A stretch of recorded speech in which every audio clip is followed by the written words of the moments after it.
গত পরশু যেভাবে অনন্তনাগের পহেলগাঁওয়ে একের পর এক গুলি চলেছে, শুধু তাই নয়, জঙ্গি হামলার শিকার হতে হয়েছে পর্যটকদের। যে জাফরান, আখরোট, আপেলের বাগান, পাইনের বন ভিড়াক্কার ছিল, তারপর থেকে পরিস্থিতি আজ যথেষ্ট থমথমে। ইতিমধ্যেই ভারতের তরফ থেকে কড়া কূটনৈতিক পদক্ষেপও নেওয়া হয়েছে, আর তা নিয়ে আজকের জিরো আওয়ার।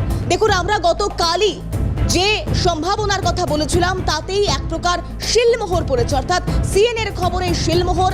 ইতিমধ্যেই পাকিস্তান দূতাবাসের কর্মকাণ্ড তা প্রায় স্থগিত রাখা হয়েছে বললেই হয়তো ঠিক বলা হবে, কারণ যে পরিস্থিতি দ্রুততার সঙ্গে মোকাবিলা করবার জন্য যে কূটনৈতিক পদক্ষেপ প্রাথমিকভাবে ভারতের তরফ থেকে নেওয়া হয়েছে, মনে করা হচ্ছে এই কড়া পদক্ষেপ। কারণ একদিকে প্রত্যেকটা ক্ষেত্রে, অর্থাৎ এই নাশকতার ছক, যেমনটা মনে করা হচ্ছে যে পহেলগাঁও নাশকতার মাস্টার মাইন্ড পাক সেনাপ্রধানই, কারণ রাওয়ালপিন্ডি সেখানে বসেই কি নাশকতার ছক করা হয়েছিল। ভারত তো কূটনৈতিকভাবে জবাব দিল, তবে কি এবার সামরিক আঘাত আনবার পালা? একাধিক প্রশ্ন সামনে আসছে। পরিস্থিতি যদি আরো কঠিন হয় তাহলে কোন পথে এগোনো হবে? ইতিমধ্যেই ভারত ছাড়ছেন পাকিস্তানি নাগরিকরা, অন্যদিকে আজ সর্বদলীয় বৈঠক রয়েছে।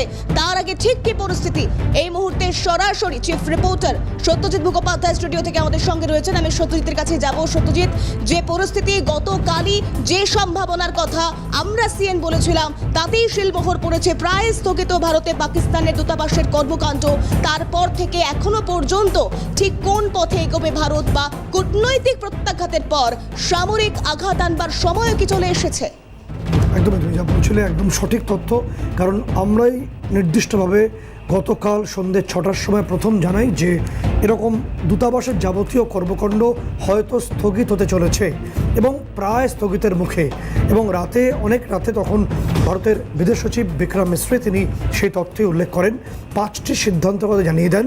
তার মধ্যে প্রথম বিষয় হলো যে দূতাবাসের যে বিষয়টি চলে আসে, এবং সবথেকে গুরুত্বপূর্ণ বিষয় হলো যে 1960 সালে যে সিন্ধু জল চুক্তি করা হয়েছিল স্থগিত রাখা হয়েছে। দ্বিতীয়ত, যে ওয়াঘা বর্ডার তাকে আপাতভাবে স্থগিত করে দেওয়া হয়েছে, বর্ডার সিল করে দেওয়া হয়েছে। এবং তার পাশাপাশি যে তথ্য আসছে, দূতাবাসের কর্মীদের কমিয়ে প্রায় কাজকর্ম কমিয়ে আনা হয়েছে, এবং যারা পাকিস্তানি নাগরিক এই মুহূর্তে দেশে আছেন 48 ঘন্টার মধ্যে দেশ ছাড়তে হবে, না হলে কার্যত ঘাট ধরে বের করে দেওয়া হবে, এরকম একটা ইনফরমেশন সামনে চলে এসছে। এবং তার পাশাপাশি আরও গুরুত্বপূর্ণ তিথি যেটা হলো যেভাবে গোটা বিষয়টা এগোচ্ছে তাতে আরও বড় কোনো সিদ্ধান্ত হতে পারে। এবার যে বিষয়টা আমরা আপাতভাবে বলবো যে এই সিন্ধু জল চুক্তি বাতিলের সিদ্ধান্তের ফলাফলটা পাকিস্তানকে কিভাবে ভুগতে হবে, কারণ তোমাকে বুঝতে হবে যে সিন্ধু বা চিনাব বা ঝিলম এই নদীগুলোর জলের উপরই পাকিস্তান বেঁচে আছে। তাদের 65 to 70% মানুষ যে বেঁচে আছেন তা মূলত সিন্ধু নদীর জলের উপরই। বুদ্ধ ভূমি অর্থাৎ তিব্বত থেকে শুরু করে যে নদীটা পাকিস্তানের আরব সাগর অবধি যায় সেটাই সিন্ধু নদী। এবং এই জল চুক্তি স্থগিত হওয়ার পরিপ্রেক্ষিতে সরাসরি এফেক্ট পড়বে পাকিস্তানের 2টি প্রদেশে স্ট্রেট ওয়েতে। আমরা বলে রাখছি, একটা পাঞ্জাব আর অপরটি হলো নির্দিষ্টভাবে সিন্ধ। পাঞ্জাবের যে এগ্রিকালচার হাব আছে তা কার্যত মুখ থুবড়ে পড়বে, সিন্ধের অবস্থাও তাই হবে। এবং তুমি দেখবে যে পরিস্থিতি এতটাই ভয়ঙ্কর, ভারতের কূটনৈতিক প্রত্যাঘাতের পর এতটাই বেসামাল হয়েছে পাকিস্তান যে আজকেই তাদের মন্ত্রিসভার বৈঠক, শেহবাজ শরীফ তিনি লিড করবেন বৈঠকে, এবং সেই বৈঠকে প্রতিরক্ষামন্ত্রীর পাশাপাশি থাকবেন তাদের যে অর্থমন্ত্রী আছেন তিনিও। অর্থাৎ পাকিস্তানের যে ভাড়ে মা ভবানী হয়ে গেছে এবং আপাতভাবে তাদের ভাতে মরতে হবে, এবং হয়তো কিছু পরেই, আমরা জানি না, হয়তো কিছু পরেই লাহোরের বুকে সেখানকার যুবকরা নেমে পড়বেন, যে প্রচণ্ড অর্থ সংকটের ছবি সামনে আসতে চলেছে পাকিস্তানের মতো একটি প্রায় ভিখিরি রাষ্ট্রের ক্ষেত্রে। এবং তার থেকে যেটা গুরুত্বপূর্ণ হয়ে আসছে তা হলো যে যখন আমরা এই প্রোগ্রাম করছি তখন একটা গুরুত্বপূর্ণ ছবি আমাদের সামনে আসছে। সেই ছবিটা হলো কি? সেই ছবিটা হলো যে গোয়া থেকে আমাদের তরফে, ভারতের তরফে যে কথা আমরা গতকালই বলেছিলাম যে গোয়া থেকে আইএনএস বিক্রান্ত সেটা রওনা দিয়েছে।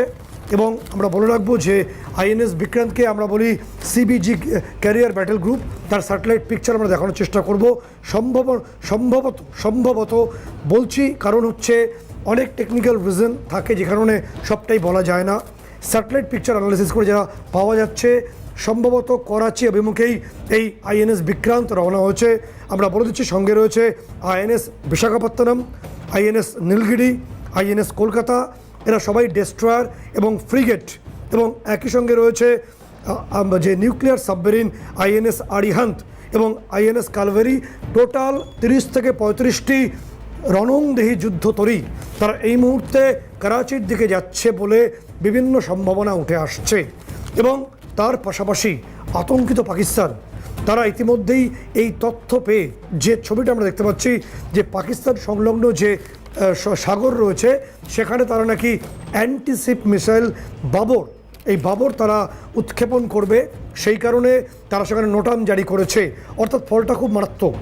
ভারতবর্ষের এই আইএনএস বিক্রান্তকে বলা হয় ইউএসের 7th ফ্লিটের প্রায় সমকক্ষ। আমরা ওই অবধি পৌঁছলে যদি আমাদের দিকে ক্ষেপণাস্ত্র আসে আমরা পাল্টা প্রত্যাঘাতে যাব। অর্থাৎ এক্ষেত্রে ভারতের রণংদেহী ছবিটা ভীষণভাবে পরিষ্কার।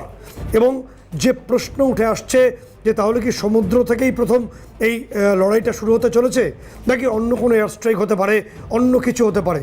আমি চট করে একবার সেখানকার প্রতিরক্ষামন্ত্রী নির্দিষ্টভাবে খাজা আসিফ, তিনি একটা বেশ লম্বাচড়া বক্তব্য রেখেছেন। যদি সার্জিক্যাল স্ট্রাইক ভারত করে তো পাকিস্তান চুপ করে বসে থাকবে না বলেও একটা ফাঁকা আওয়াজ তিনি দিয়েছেন। কি বলেছেন তিথি আমরা সেটা দর্শকদের শোনাবো। सिचुएशन अराइज होती है तो डेफिनेटली अनफॉर्चुनेट होगा, लेकिन हम बिल्कुल उसका जवाब देने की और भरपूर जवाब देने की पोजीशन में हैं। आपको याद होगा कि जब हमारी एयर स्पेस वायलेट की गई थी वे बैक आज से 4-5 साल कबल जो है, तो उसका जो जवाब हमने दिया था वो आज भी सबको याद है कि अभिनंदन के साथ क्या हुआ था।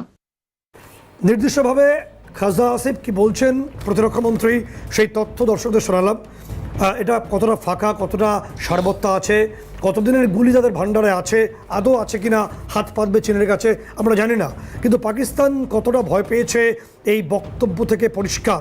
একই সঙ্গে পাকিস্তানের তরফে বেশ কিছু সেফটি প্রিকশন তারা নেওয়া শুরু করেছে। আমাদের সমস্ত তথ্য এসে পৌঁছচ্ছে গত রাতেই হট করে যে পাক অকুপাইড কাশ্মীর সংলগ্ন অংশ সেখানে একদম বিদ্যুৎহীন করে দেওয়া হয়, অর্থাৎ লাইট অফ করে দেওয়া হয়, কারেন্ট অফ করা হয়। এবং অ্যাবেটাবাদ এবং সংলগ্ন আমাদের পিওকের মুজফ্ফরাবাদ এই অংশকে একেবারে বিদ্যুৎহীন করে দেওয়া হয়। কেন করে দেওয়া হয় তার কারণ ওই অংশে যে তথ্য আমাদের কাছে আসছে যে 30 কোরের যে লেফটেন্যান্ট জেনারেল, আমরা নাম বলে দিচ্ছি মোহাম্মদ ফৈয়াজ শাহ, এই মোহাম্মদ ফৈয়াজ শাহের নেতৃত্বে রাত্রিবেলা লাইট অফ করে এই মুজফ্ফরাবাদে তারা মহড়া শুরু করে, পাকিস্তান আর্মি মহড়া শুরু করে। একটাই ভয় যে আর কতদিন পর্যন্ত তারা এই পিওকে ধরে রাখতে পারবেন, আদৌ পারবেন কি না। যে কারণে হট করে গত রাতে কেউ বুঝতেই পারেনি যে কেন এই পাক অকুপাইড কাশ্মীরের মুজফ্ফরাবাদে কারেন্ট চলে গেছে। কিন্তু গোপনে তারা মহড়া করেছে, গোপনে তারা সীমান্ত সংলগ্ন অংশে এসে বোঝার চেষ্টা করেছে যে ইন্ডিয়ান আর্মি ঠিক কী, তারা কিভাবে কি পদক্ষেপ নিতে পারে। এবং আরও একটা বিষয় যে ভারতবর্ষের মতো বৃহৎ শক্তি তারা জলে যাবে, স্থলে যাবে না, তারা আকাশ পথ থেকে আসবে তা তো বুঝতেই হবে। এবং তার পাশাপাশি গুরুত্বপূর্ণ বিষয় হলো যে এই মুহূর্তে সেনাপ্রধান অর্থাৎ পাকিস্তানের সেনাপ্রধান সেই আসিম নূরের যে ভূমিকা তা ভীষণভাবে একটা আতশ কাজে তলায় আছে। কারণ গোয়েন্দা সূত্র বলছে যে রাওয়ালপিন্ডির সেনা সদর দপ্তরে বসেই এই পেহেলগাঁওয়ের প্ল্যানিং করা হয়েছিল, যে কারণে গতকালই আমরা প্রথম ব্রেক করি খবরটি যে তিনি পরিস্থিতি বুঝে, বেগতিক বুঝে এবং বুঝে গেছেন যে ভারতের গোয়েন্দাদের কাছে সেই তথ্য চলে গেছে। তিনি ঝট করে রাডার অফ করে চলে যান কাজাকিস্তান এবং সেখানে তিনি সেফ শেল্টারে যাওয়ার চেষ্টা করেছিলেন বলেই আমাদের কাছে তথ্য আসছে। এরকমভাবে পাকিস্তান এই মুহূর্তে ভীত, সন্ত্রস্ত, শঙ্কিত। পাকিস্তান বুঝতে পারছে না যে গিলগিট বাল্টিস্তান হাতছাড়া হয়ে যাবে, নাকি পিওকের এই অংশ থেকে কেটে বেরিয়ে যাবে, নাকি অন্য কোনো জায়গায় যেমনভাবে নির্দিষ্টভাবে বালাকোট এয়ার স্ট্রাইকের কথা মনে আছে তো, সেই স্ট্রাইকে সেখানেও কারেন্ট অফ ছিল, কিন্তু ব্রহ্মসের ওপরে তো মিসাইল সেন্সার থাকে, কারেন্ট অফ হলেও তো টার্গেট মিস হবে না। ফলে এটা বুঝে নেওয়ার প্রয়োজন আছে পাকিস্তানের সেনাকর্তাদের। ভীত সন্ত্রস্ত তারা এখন কিভাবে সামাল দেবে সেই চিন্তায় এই মুহূর্তে সেখানকার ন্যাশনাল সিকিউরিটির যে বৈঠক গতকাল থেকে আমরা বলছি, সেই বৈঠক সেখানে শুরু হয়েছে। পাকিস্তানে কি করে সামাল দেবে তিথি? একদমই তাই, এবং এখান থেকে সত্যজিৎ আমরা আরও আলোচনা এগিয়ে নিয়ে যাওয়ার চেষ্টা করব, কারণ অবসরপ্রাপ্ত সেনাকর্তা colonel Diptanshu Chowdhury, colonel sir আমাদের সঙ্গে রয়েছেন। আমি দীপ্তাংশু বাবুকে স্বাগত জানাবো। এবং সত্যজিৎ, এখান থেকেই তোমার প্রশ্ন দীপ্তাংশু বাবুর কাছে, কারণ জম্মু কাশ্মীর বা পাক অধিকৃত কাশ্মীর অশান্ত হওয়ার ছবিটা আজ নতুন নয়, কিন্তু যেভাবে জঙ্গি হামলা চালানো হয়েছে, যেভাবে তালিকা তৈরি করে পোশাক খুলে ধর্ম নিশ্চিত করবার চেষ্টা হয়েছে এবং খুন করা হয়েছে চোখের সামনে, পরিবার প্রিয়জনের সামনে, তা গোটা দেশ ফুঁসছে এই ঘটনার পর।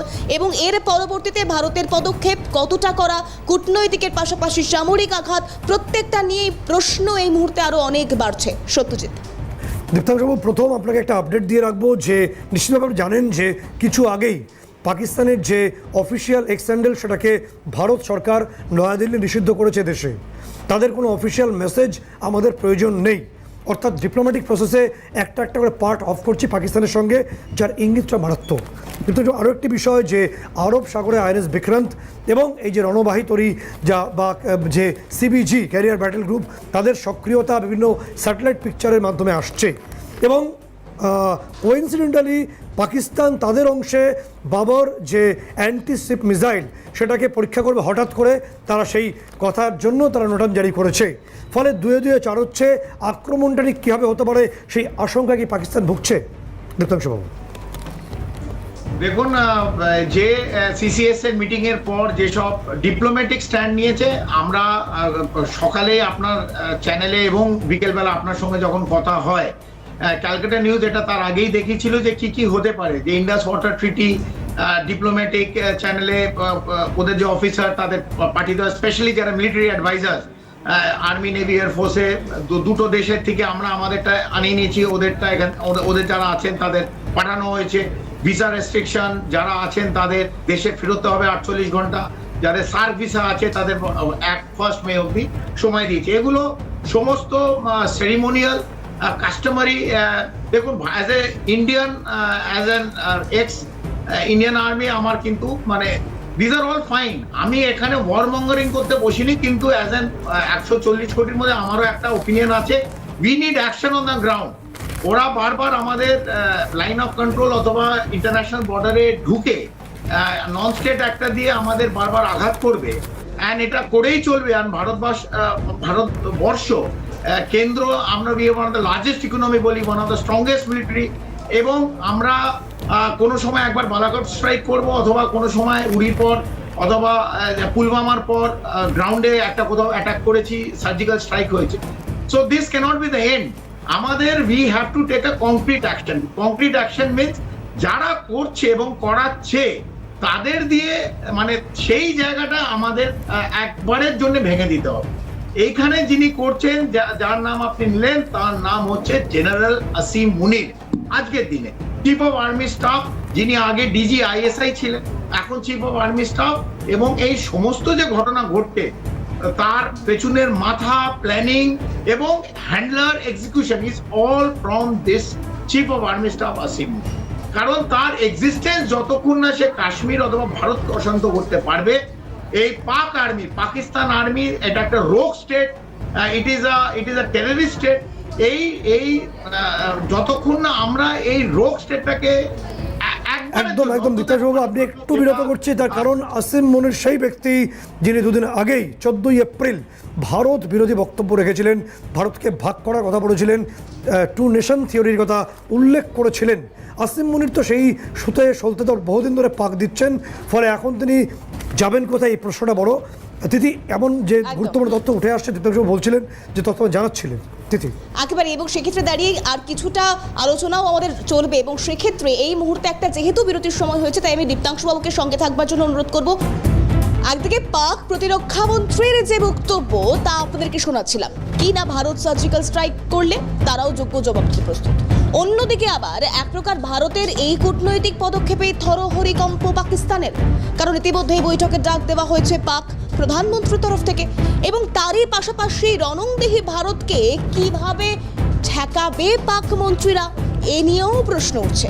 আর তা নিয়ে যেহেতু আমরা আমাদের জিরো আওয়ারের আলোচনায় রয়েছে, দীপ্তাংশুবাবু রয়েছেন আমাদের সঙ্গে, রয়েছেন চিফ রিপোর্টার সত্যজিৎ মুখোপাধ্যায়। সত্যজিৎ, আমি দীপ্তাংশ যাওয়ার আগে একটা ছোট্ট করে একটু আমি পাক, যারা দীপ্তাংশ বলছিলেন যে রাওয়ালপিন্ডি সেনা সদর দপ্তরেই পুরো প্ল্যানিংটা হয়েছে, তো এ বিষয়ে আসিম মুনির পাক সেনাপ্রধান তিনি দুদিন আগেই কি কথা বলেছিলেন ভারত বিরোধী, সেই বক্তব্যটা আরও একবার মনে করতে চাইছি দর্শকদের জন্য সেই বক্তব্যটি।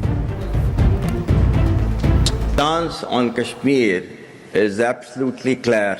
It was our jugular vein. It is our jugular vein. We will not forget it. And we will not leave our Kashmiri brethren in their heroic struggle, what they are waging against the Indian occupation. And we have fought free war for Kashmir. নির্দিষ্টভাবে আমাদের সেনাপ্রধান কখনো একথা বলেছেন? সরাসরি এরমভাবে সরাসরি কোনো পাকিস্তানকে উল্লেখ করে এরকমভাবে এই আঘাত কোনোদিন করেননি।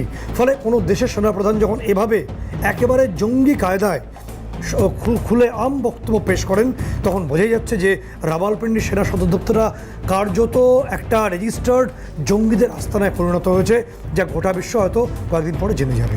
এরকম একটা অবস্থা। দীপ্তাংশুবাবু, আপনি বলছিলেন যে আমাদের যে ছবি এসেছিল যে মুজফ্ফরাবাদ অ্যাবাটাবাদে, সেখানে পাকিস্তানিরা গোপনে মহড়া শুরু করেছে এবং ওদের যে JF-17 চায়না থেকে পাওয়া যে ফাইটার জেটগুলোতে কোয়েটা থেকে ওরা পাক পাঞ্জাব এবং পিওকের দিকে নিয়ে এসছে, এই সবই আতঙ্ক এবং আশঙ্কার জায়গা থেকে করছে, নাকি ওরা একটা বড় আক্রমণের ভয়ে সিটিয়ে গেছে?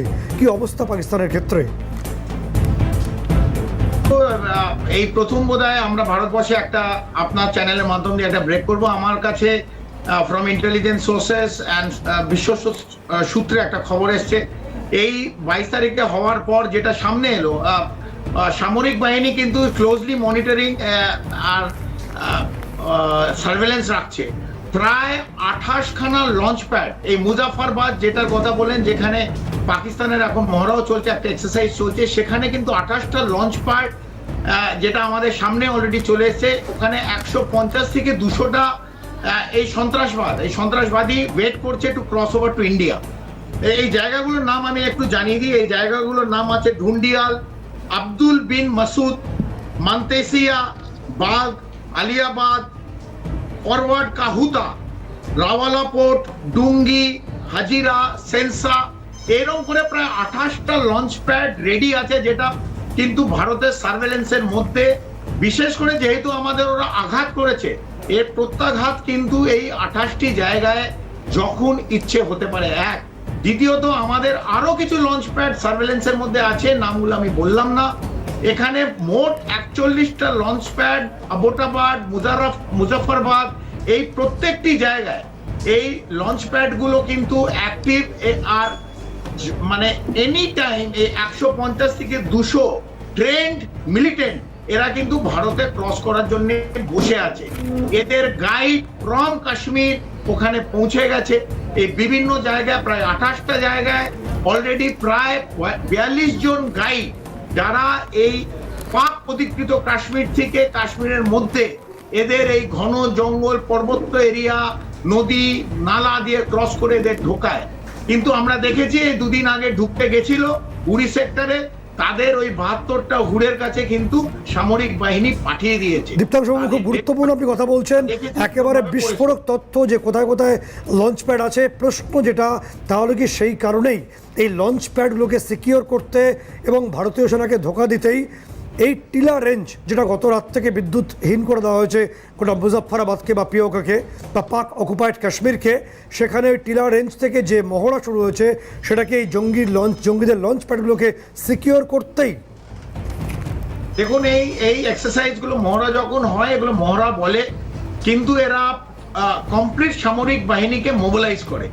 পাক অধিকৃত কাশ্মীরের জায়গায় যে লাইন অফ কন্ট্রোল আবোটাবাদ বললেন, মুজাফফর বললেন, ফোর্ট আব্বাস আছে, এই সমস্ত জায়গায় কিন্তু ওরা পাক যে সামরিক বাহিনী already they are on of alert and they have mobilise. Bharat কিন্তু এই যা করেছে, আমি যতটা কেন্দ্র সরকারকে জানি এবং তার থেকে বেশি সামরিক বাহিনীকে জানি, এইটার ওপর কিন্তু সামরিক বাহিনী, ইন্ডিয়ান আর্মি, এয়ারফোর্স ও নেভি বসে থাকবে না। দেয়ার অ্যাকশন করেছে, there has to be reaction. But আমার কথা হচ্ছে এভরি টাইম এটা তো আর্মি ডিসিশন নিতে পারে না, এটাকে কেন্দ্র সরকার নিতে হবে। 145 কোটির দেশে আমরা কেন রিয়াক্টিভ হব? We are the 5th largest economy, most মানে 4th largest military power in the world. সেই জায়গায় পাকিস্তান এবং বাংলাদেশ এই ছোট ছোট দুটো রাষ্ট্র আমাদের লাল চোখ দেখাবে এবং আমরা বারবার রিয়াক্টিভ হব। এইটা বোধহয় সময় এসে গেছে এটাকে বন্ধ করা। দীপকবাবু, সেই কারণে কি আমরা কোনো নির্দিষ্ট সিদ্ধান্তে আসছি না, কিন্তু সেই কারণে দেখি গোয়া থেকে কিছু আগে এই যে আমাদের আইএনএস বিক্রান্ত এবং প্রায় 30 থেকে 35টি রণতরী, ফ্রিগেট এবং ডেস্ট্রয়ার বলা হচ্ছে অভিমুখ নাকি করাচি। আবার করাচির পার্টে ওখানে নোটাম জারি করেছে বাবর মিসাইলকে, অ্যান্টিশিপ মিসাইলকে পরীক্ষা করবে বলে। ঠিক এই কারণেই কি পাকিস্তান ভয় পাচ্ছে সমুদ্র থেকে আক্রমণ হতে পারে বা প্রত্যাঘাত হতে পারে? আমরা কোনো সিদ্ধান্তে আসছি না, সম্ভাবনার কথা বলছি। একদম একদম ঠিক বলছেন যে সমুদ্রে যখন আমাদের এখন অপারেশন অ্যালার্ট, তো নেভাল যত আমাদের ফাইটার শিপস আছে, নেভি আছে, মেরিটাইম বর্ডার যেটা আমাদের ইন্ডিয়ান মেরিটাইম বর্ডারের মধ্যে কিন্তু অলরেডি দেয়ার। শুধু জাহাজ না, এই যে বিভিন্ন এয়ারবেস থেকে সারা রাত কাল ছটি চলেছে, এয়ার পেট্রোলিং চলেছে, কারণ আমাদের যে এয়ার স্পেস সেখানে যেন কোনো ইন্ট্রুশন না হয়। Complete line of control or international border, northern command এবং ওয়েস্টার্ন কমান্ডে it is on of alert. So Indian army, navy and air force is on high alert. এক দ্বিতীয়ত, বাংলাদেশকে ভুলে গেলে চলবে না, যেটা নিয়ে আমরা বহু কথা বহু শো আপনার চ্যানেলে করেছি। যেমন ওয়েস্টার্ন সেক্টর এবং নর্দার্ন সেক্টর ইম্পর্টেন্ট, এইটা ফাসাড হতে পারে। যেইভাবে পূর্ব পাকিস্তানে যে ভারতের সঙ্গে যুদ্ধ হয়েছিল সেটা সত্যি, কিন্তু ওদের ভেঙে দিয়েছি এটাও সত্যি। কিন্তু আমরা ইস্টার্ন সাইড কোনো সময় যেন ল্যাক্সিটি না ছাড়ি, কারণ এই দিকে আমাদের পুরো অ্যাটেনশন দিয়ে ইস্টার্ন সেক্টর, যেখানে এখন ইউনিস এই পাকিস্তান আর্মি এবং আইএসআই কে লাল কার্পেট, রেড কার্পেটকে ওয়েলকাম করেছে to make Bangladesh east Pakistan again. তো আমাদের ইস্টের দিকেও কিন্তু সজাগ থাকতে হবে। আমি মিলিটারি এবং জিওপলিটিক্যালি বলছি, বোথ ওয়েস্টার্ন, নর্দার্ন অ্যান্ড আমাদের ইস্টার্ন সেক্টর, মানে সরকারকে, কেন্দ্রীয় সরকারকে এটা মানে সমানভাবে কিন্তু নজর রাখতে হবে। ঠিক, একদম সঠিক বলছেন দীপ্তাংশু বাবু, যে এই প্রথম আমাদের চ্যানেল থেকে ব্রেক করা হলো যে আমাদের আইএনএস বিক্রান্ত সেটা গোয়া থেকে করাচি অভিমুখী বোধ হয়, আমরা কোনো নির্দিষ্ট সিদ্ধান্তে আসছি না। এবং গুরুত্বপূর্ণ বিষয় যে পূর্বাঞ্চল ক্ষেত্রে সেখানে দীপ্তাংশু বলছেন যে সেখানে যেহেতু ইউনিসেফ সিন্ডিকেট পাকিস্তানের পাপেট তারা রয়েছে, সেখান থেকে অনুপ্রবেশ হতে পারে। আমাদের সবকটি এয়ারবেস সেখানে একদম রেডি আছে, আমাদের রাফায়েল রেডি আছে, কোনো রকম মিস অ্যাডভেঞ্চার হলে একদম ঘরে ঢুকে মারা হবে, এই সিদ্ধান্ত ভারত সরকারের বলেই বিভিন্ন অংশ মনে করছে। একেবারে সত্যি, তাকে জিরো আওয়ারের আলোচনার সময় যেহেতু একদম শেষ, তাই আমি দীপ্তাংশু বাবুকে ধন্যবাদ জানাবো। চিফ রিপোর্টার সত্যজিৎ মুখোপাধ্যায় ছিলেন আমাদের সঙ্গে, এবং এরই পাশাপাশি যে পরিস্থিতিগুলোর দিকে আমাদেরকে নজর রাখতেই হবে, কারণ একদিকে কূটনৈতিকভাবে যে পদক্ষেপ নেওয়া হয়েছে ভারতের তরফ থেকে ইতিমধ্যেই তা কার্যকরী হতে শুরু করে দিয়েছে, তারই পাশাপাশি সামরিক আঘাত আনবার পথে কতটা এগোলো ভারত, বা পাকিস্তানের তরফ থেকে তারাই বা কতটা ভারতের পদক্ষেপে হরিকম্প, এবং অন্যদিকে আজ সন্ধ্যের সর্বদলীয় বৈঠক, সব আপডেটের দিকে আমাদের নজর থাকবে। আপনাদের নজর থাকুক ক্যালকাটা নিউজে।